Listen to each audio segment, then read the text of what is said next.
नमस्कार मित्रांनो, माझं नाव प्रभाकर भांजा आणि पुन्हा एकदा स्वागत आहे आपल्या चॅनलच्या व्हिडिओमध्ये।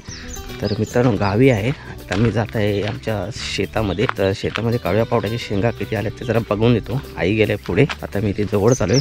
इथे बघू शकता आपण छोटीशी पायवाट आणि दोन्ही साईडला कंपाऊंड आहे। इथे आता आपण इथे पाहू शकता सगळ्या काळ्या पावट्याची तर आपल्याला शेतीच बघायला पडेल दोन्ही साईडून। इथे बघा छोटासा आंबा आहे शेताच्याच बाजूला, बघा किती आलेला आहे मोहर, बघा आंबा बघा।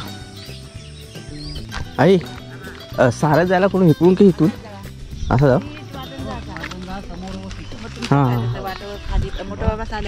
हां हो, आई गेले पुढे इथून ह्याच पाय वाटेन जाऊ ना? अच्छा, बाजूला हा सर। हां हां बघा, हे शेताच्या मधूनच पायवाट असते, इथून सांभाळून जावं लागतं कारण का बांधाच्या साईडून कडवा पावटा लावलेले आहेत। आपण जिकडे तिकडे पाहाल तिकडे आपल्याला कडव्या पावट्याची शेतीच दिसेल। आता इथून दोन मिनिटाच्या अंतरावर आमचं शेत आहे। चंद्रदा शेंगा टिपताव या उडी भार आहेत की नाही? पेंड आहे, ही छोटी उडी बघू शकता। चंद्रदाने एवढ्या शेंगा टिपलेल्या आहेत। हा तुमचा शेत काय? हे सगळं आहे। अच्छा, एकदम पुढं। तर इथे बरेचसे शेतकरी इथे आपल्या शेतात येऊन शेंगा टिपत असतात। हे सुकल्यानंतर आहे बघा, हे सुकल्यानंतर आहे ना कडव्या पावट्याचे वाल तयार होतात। आपण ते वालाची भाजी बनवतो ना, तर ते वाल तयार ओले असतात, ते आपण भाजीसाठी वापरू शकतो। सुक्या पण त्या आपल्याला पाण्यामध्ये एक दिवस फुगवून आणि त्याची भाजी बनवता येते। अशी ही वालाची शेती। याच्या पलीकडे नदी आहे, आपण जाऊया। आमचं शेत आहे तिथे गेल्यानंतर तुम्हाला मी भारजा नदी पण दाखवतो। आका मी बरोबर आलाय ना 4:30 वाजता? इथं आई आले तिकडे जरा जाऊ देतो। हां आहे पुढं आहे। हा तुमचं आहे काय? पावटा आहे काय? कडं पावटा मिक्स असतात ना? हां हां आहे तांबडा असतो हां आणि हा पांढरा आहे। अच्छा, कडवा पांढरा ना?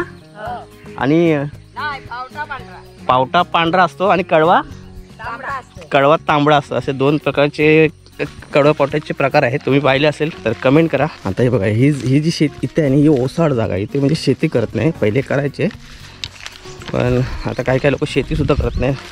बरेचसे कोकणातले लोक स्थलांतर झालेत, त्याच्यामुळे शेती बघा इथे ओस पडलेली आहे।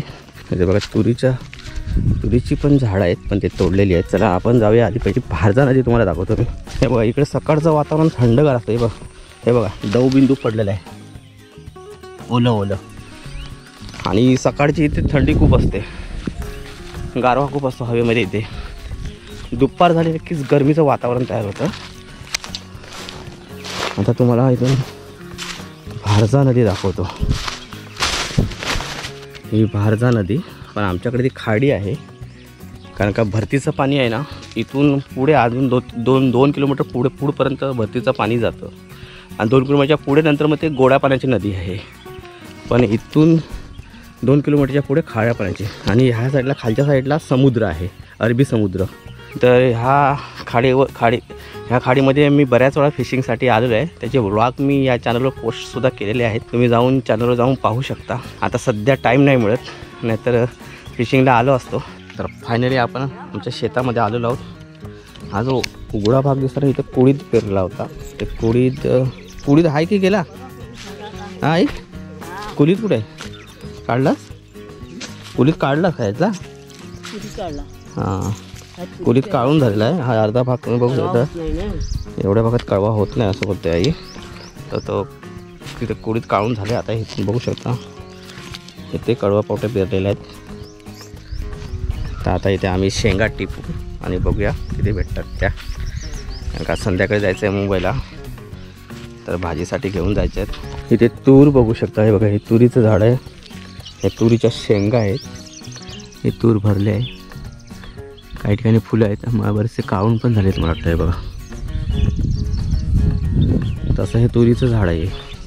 शेताच्या बांधा तूर लावली जाते आणि त्याच्या मधल्या भागामध्ये कडवा पावटे लावले जातात। इथे बघू शकता ऊन जास्त असल्यामुळे ना ते शेंगा सुकत जातात। मधून ह्या ओल्या शेंगा असतात। असं राखून राखून घ्यावं लागतं. मध्ये कडवा चांगला जाडा टमटमीत व्हायला पाहिजे. कारण बारीक असल्या ना त्याच्यामध्ये आपल्याला कडवा जाडा नाही भेटत. ते कोवळ्या असतात त्याच्यामध्ये. मोठ्या पण कोवळ्या असतात, त्यासुद्धा आपल्याला चेक करून घ्याव्या लागतात. चला आपण मला आता टिपायला सुरुवात करूया.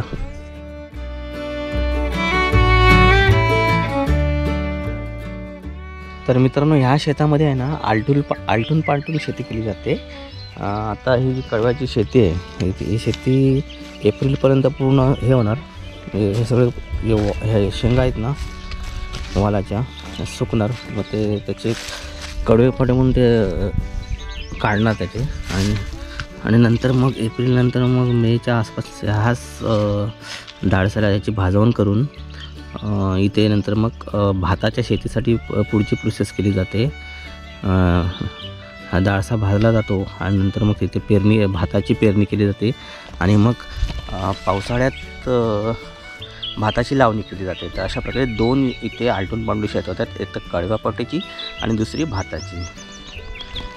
आता आई तिथे मध्य भागामध्ये शेंगा टिपत आहे. इथे आम्ही बोलतात शेंगा टिपणे असं बोलतात. ज्या ओल्या असतात त्या शेंगा टिपायच्या. बऱ्याच सुकलेल्या आहेत कारण का सूर्यप्रकाश डायरेक्ट इथून सूर्यप्रकाश भेटतो आहे, त्यामुळे त्या जून होऊन पटकन सुकून जातात. जाड्या आहेत. बस बाकीच्या तयार व्हायच्या बाकी आहेत. हे बघायचं बघा, कडव्या पावट्याचं फूल आहे ना, ह्या फुलापासून शेंगा तयार होतात. हे अजून व्हायचं बाकी आहेत नाही. हां, हे फुलं हां, तर हे 4-5 दिवसामध्ये तयार होते त्याच्या शेंगा. जसं आपण काजू आंब्याला मोहर कसा म्हणतो तशी पहिली फुलं येतात आणि त्याच्यानंतर मग त्याच्या बाहेरून हे बघा हे ते शेंगा आहे. शेंगा तयार होते. बघा ही बारीक शेंग बघू शकता. इथे एक भुंगा फिरतोय. हे बघा, मला झूम करून दाखवतो. जे फुलं आहेत ना त्यातला तो रस चुपायचा प्रयत्न करतोय. हे बघा, हा बघा मोठा काळा भुंगा आहे तो. या फुलांमध्ये आहे ना मध असतं, तो चोखतो तो. हा बघा, म्हणजे बारीक फुलांमध्ये सुद्धा मध असतो. किती छोटी छोटी फुलं आहेत. हे भांबरूडची फुलं आहेत. हा भांबरूड म्हणजे भांबरूड ह्याच्यापासून पोपटी बनवतात खास करून. हा भांबरूडाचा पाला असतो.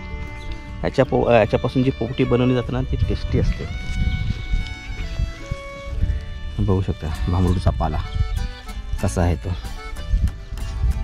बऱ्यापैकी शेंगा या सुकलेल्या आम्हाला भेटतात. आम्ही त्या काढत नाही, त्यानंतरच काढणार. हे बघा इथे पण खूप सुकलेले आहेत या भागामध्ये.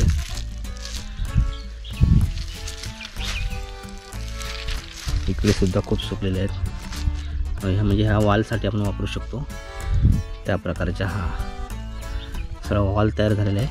हे बघा इथे पण इथल्या ओल्या आहेत त्या मगाशी काढून झाल्या. ज्या जून होत्या त्या काढून झाल्या. आता ह्या 2 दिवसात तयार होतील आणखी. मित्रांनो, भांबरूड हा खास करून शेताच्या बांधावर तयार होतो. हे बघा इथे सुद्धा आहे भांबरूडचा पाला. आणि ह्या सीझनला भांबरूड आपल्याला पाहायला मिळतो. इथे पण भेटल्यात थोड्याफार ओल्या शेंगा.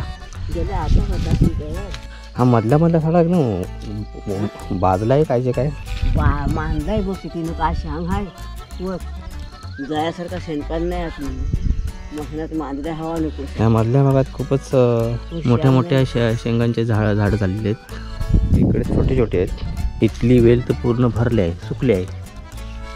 सुकलेलीच भरली आहे. मग सुकलेला काढशील कधी? ह्या सुकलेल्या काढशील कधी? नाही ते काढशील कधी पण त्या एकदमच सगळ्या उलगवणी करशील तेव्हाच काढशील. ह्या सुकलेल्या कधी काढशील? नंतर सुकलेल्या काढशील. इथे ओल्या आहेत, कुठून घेऊया.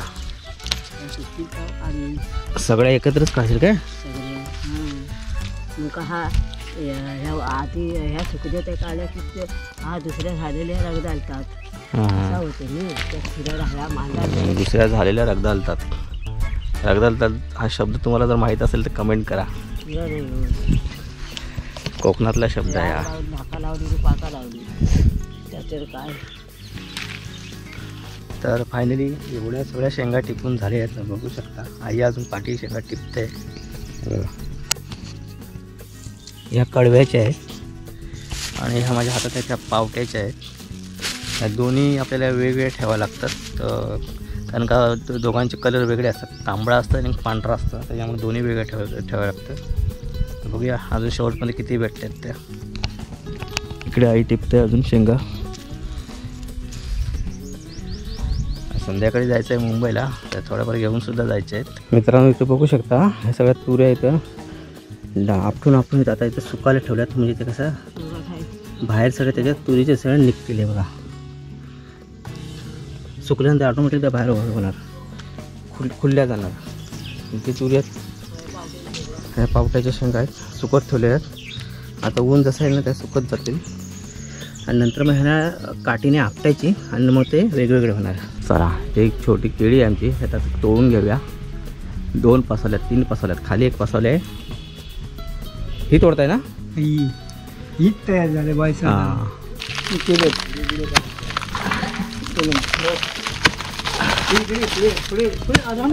अरे आता राहून दे. कुठं खाकतो इकडे दे त्यांची हां. केळ्याला अजिबात लागत नाही. एवढं काय नाही मला केळ्याला परिस्थिती जी काही कमी झाली त्या आधी मागं तोडली ती लय मोठी जबस मसाला कमी सर. तुम्ही बघा मसाला सर, तुम्ही बाबा मसाला. हे वाट थोडी काढ.